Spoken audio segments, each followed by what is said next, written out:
berdoa. Doa sebelum mulai. A'udzubillahiminasyaitonirrajim. Bismillahirrahmanirrahim. Rabbi ishrah li sadri wa yassir li amri wahlul 'uqdatam min lisani yafqahu qawli. Rabbi zidni.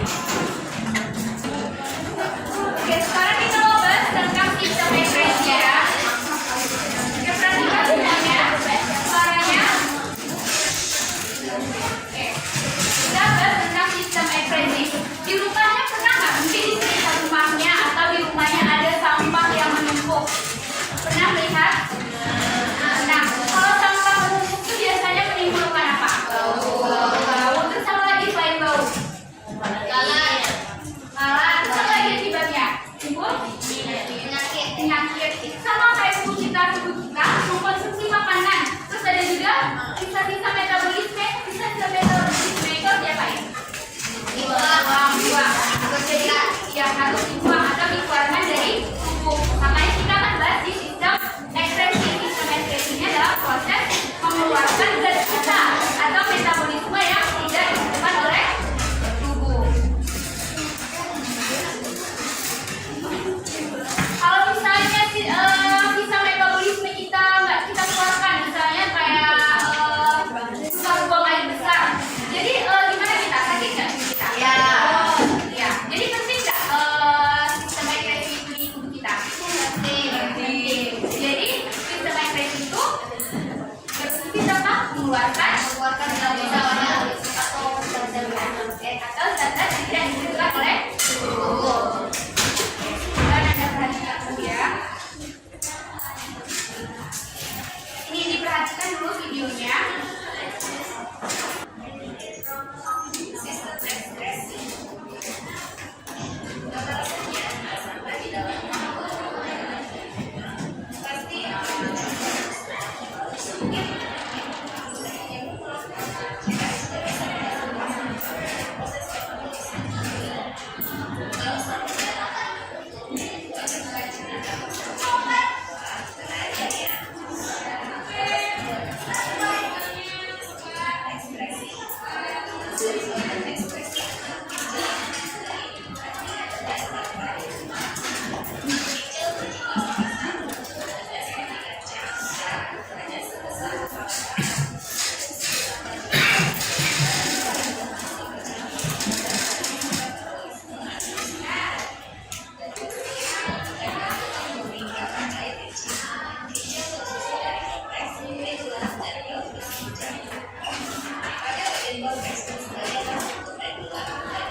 radiasi sinar ultraviolet. Selain sebagai pelindung, kulit juga berfungsi sebagai organ ekskresi karena kulit dapat mengeluarkan keringat. Keringat juga mengandung zat sisa metabolisme seperti urea dan darah. Mengapa kulit bisa menghasilkan keringat ya? Ini terdiri dari tiga lapisan. Lapisan paling luar adalah epidermis. Pada epidermis terdapat pori kulit untuk warna pigmen. Selain itu, ada juga lapisan yang menghasilkan pigmen melanin. Pigmen ini yang menyebabkan warna pada kulit, sekaligus melindungi kulit dari radiasi sinar ultraviolet. Lapisan kedua pada kulit adalah dermis. Pada dermis terdapat kelenjar keringat, akar rambut, dan pembuluh darah. Kelenjar keringat inilah yang bisa menghasilkan keringat.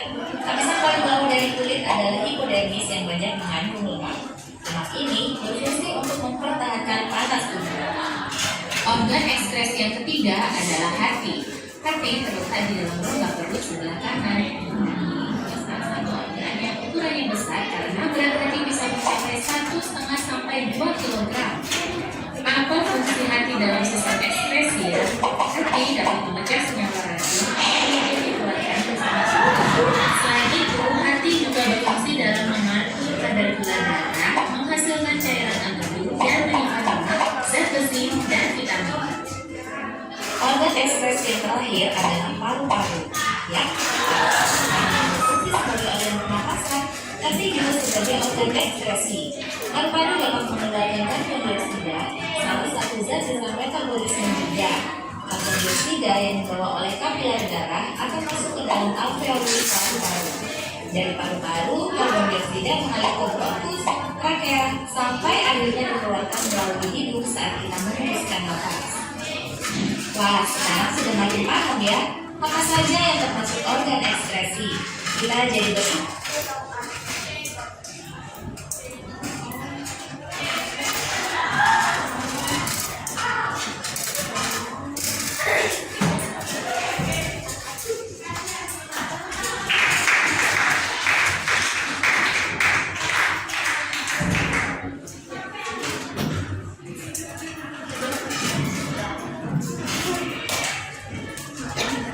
Dari tadi ada videonya, sudah dilihat kan proses pembentukan urin dan juga struktur ginjal. Ada yang masih ingat apa tadi fungsinya ginjal?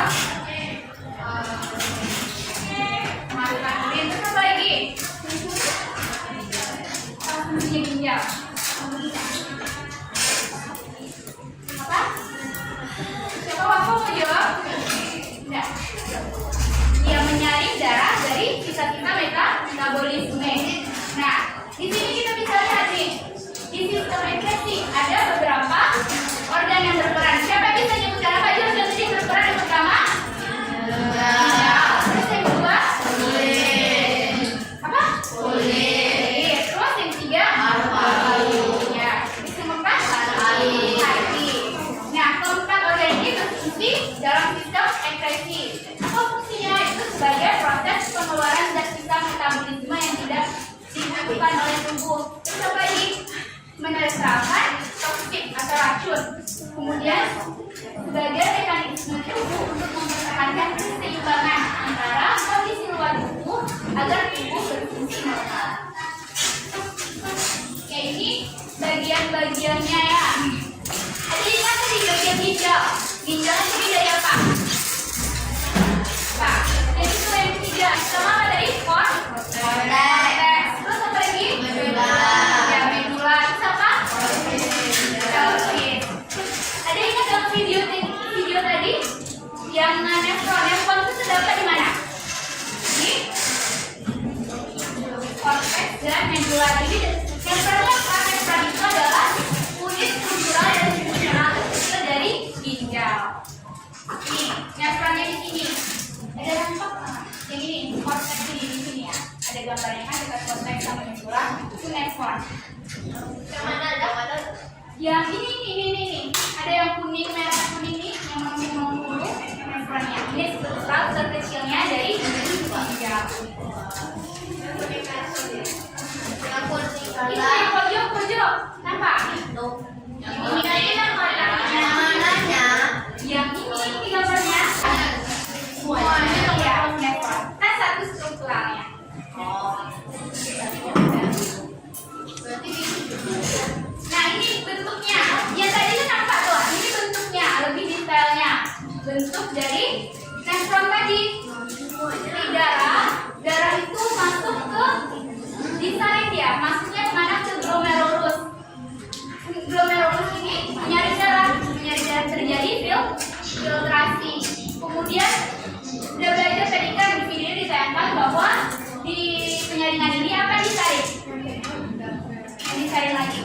diserap oleh tubuh? Apa? Garam. Ada yang ngerti garam? Apa lagi? Gula ya. Terus apa lagi? Urea. Apa lagi? Urea. Urea itu hasil akhirnya tidak dibutuhkan untuk dikeluarkan urea. Yang apa tadi kata Ustazah? Penyaringan darah terjadi di mana? Filtrasi di glomerulus, itu filtrasinya. Kemudian zat-zat yang masih dibutuhkan itu diserap di glomer. Kemudian yang keduanya di mana? Di sini, di tubulus contractus proximal. Tubulus contractus proximalnya apa? Menjadi penyaringan lagi. Penyaringannya tadi disaring lagi dan dibentuk kulit sekunder. Bingung? Oke, coba kita tonton lagi videonya ini, diperhatikan ya. Yang ini udah paham ini apa tadi ya? Yang perhatikan kulit terus darahnya Nefron adalah kulit glomer, tubulus contractus proximal atau bagiannya. bentuk yang kontortus distal atau PKD dan ductus colectus. Pembentukan urin terjadi di dalam nefron melalui 3 tahapan, yaitu filtrasi, reabsorpsi, dan fragmentasi. Darah yang masih mengandung sisa metabolisme akan masuk ke dalam glomerulus. Nih, darahnya masuk ke glomerulus. Di mana glomerulusnya? Yang bulat ya. Dia mengalami apa tadi? Filtrasi, penyaringan darah. Terus Air, glukosa, garam, dan urea. air, glukosa, garam, urea diserap kembali Dari glomerulus dan ditampung di dalam kapsul glomer. Hasil penyaringan ini disebutnya urin primer. Urin primer kemudian masuk ke TKP untuk proses reabsorpsi. urin primer yang tadi masuk ke mana? Tubulus contractus Atau penyerapan kembali zat-zat yang masih dibutuhkan oleh tubuh. Air, gula, dan garam sebagian besar akan diserap kembali oleh tubuh. Hasilnya disebut dengan urin sekunder.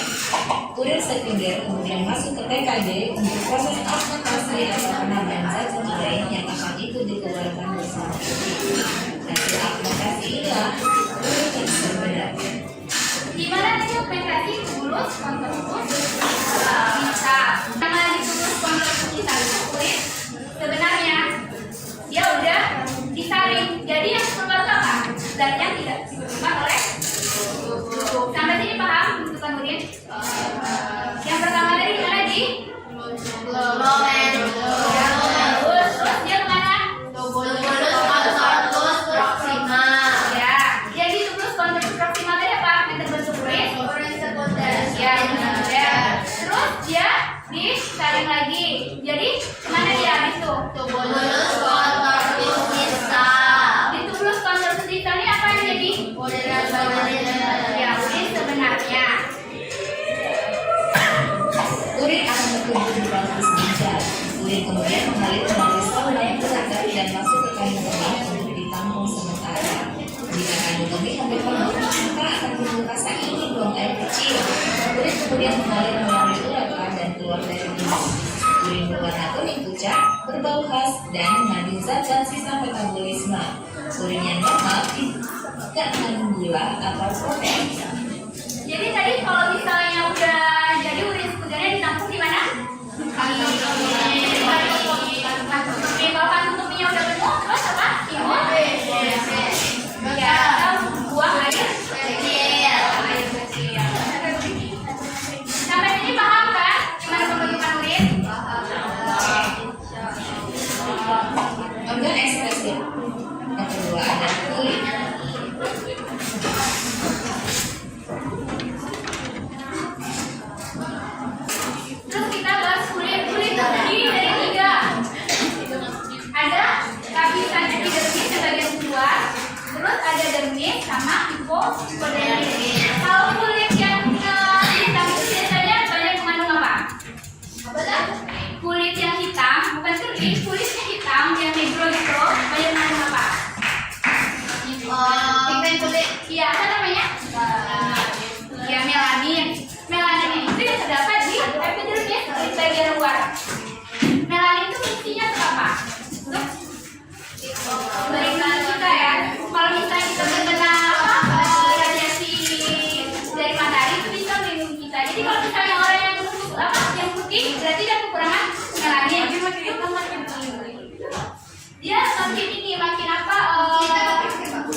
keluar dari tubuh kita sedikit kan?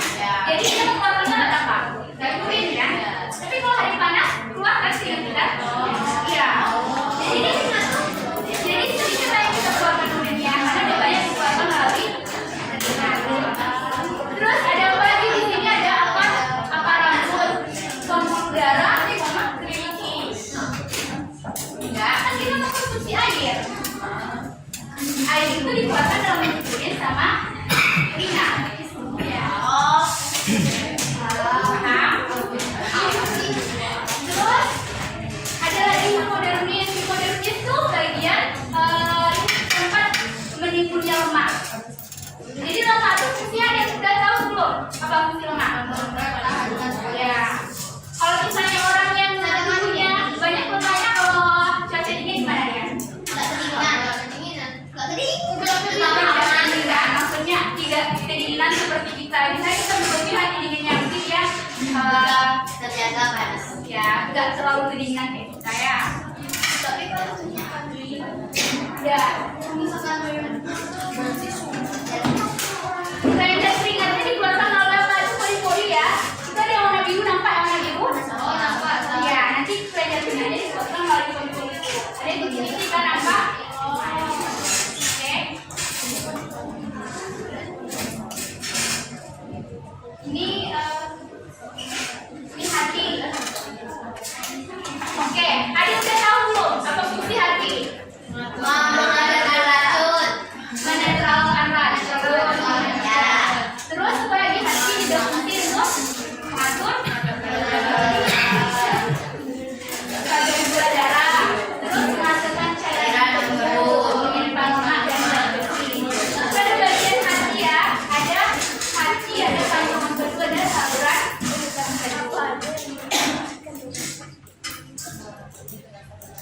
Ya, paru-paru. Kalau dalam sistem ekskresi paru-paru apa fungsinya?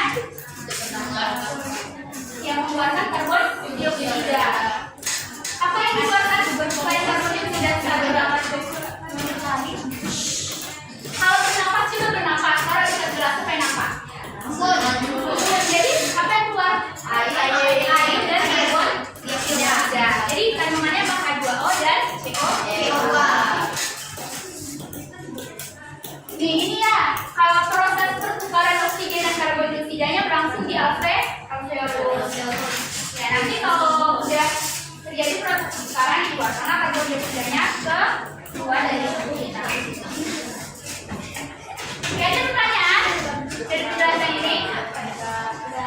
Enggak, paham semuanya? Oke, kalau paham kita bagi LKPD lagi ya.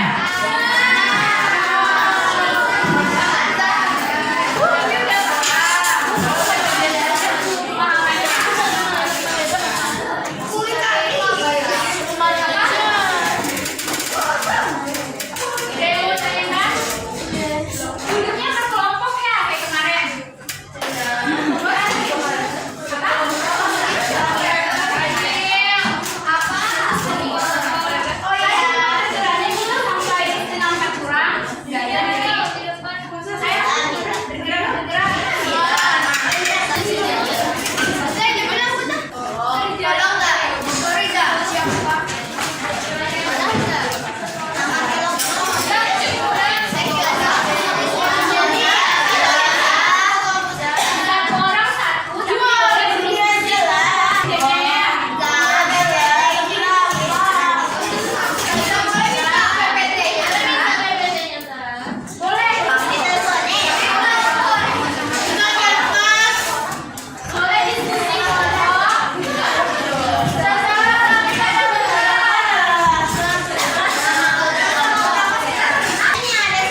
Apa?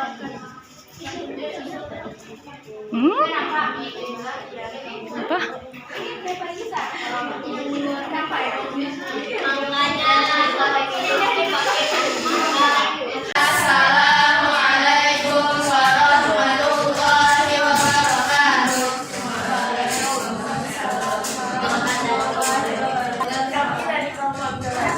Teruskan ke depan sampai belakang.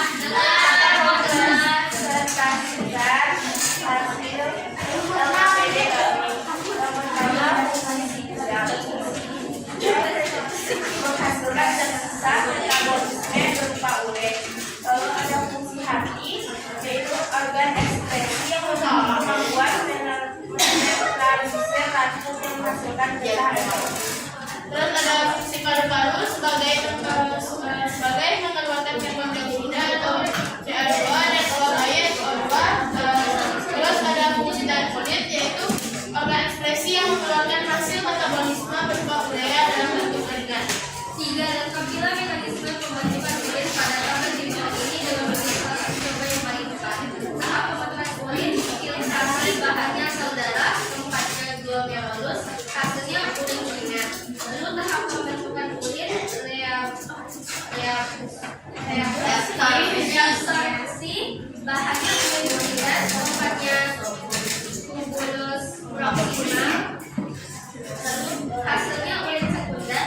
Lalu tahap augmentasi, bahannya kulit sekunder, tempatnya tubulus kristal. Lalu hasilnya kulit sekunder.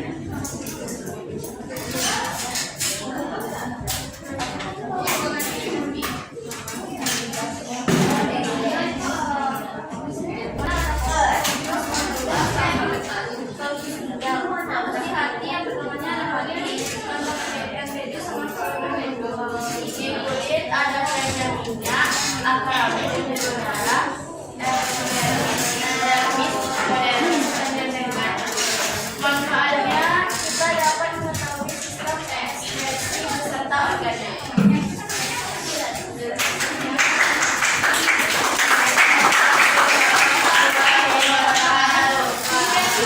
Jangan dulu. Ada yang bertanya? Ya.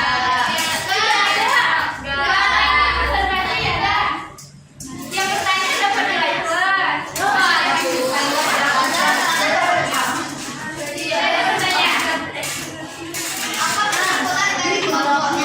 Berarti tadi gua apa kesimpulannya tadi? Siapa namanya? Siapa namanya? Mia Kalila. Terus kenapa? Oke, jawab. Dia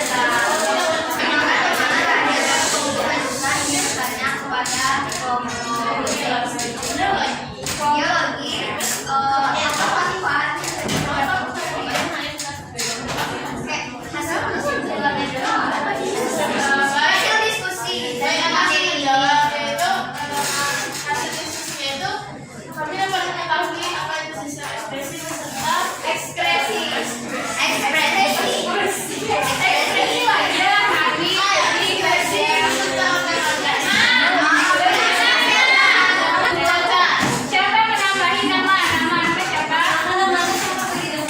Siapa? Dari kelompok apa? Kenapa mereka semuanya tidak tahu menentukan? Harus mengalami Pembentukan kulit. Kenapa? Kenapa? Kalau misalnya tadinya pembentukannya kata saudara tadi apa? Aku mau tanya tadi boleh? Siapa? Berarti apa? Di dalam karbon itu ada dermis. Di dalam dermis ada kecilnya, terus ada akar rambut, pembuluh darah. Ah ya, itu jawabannya.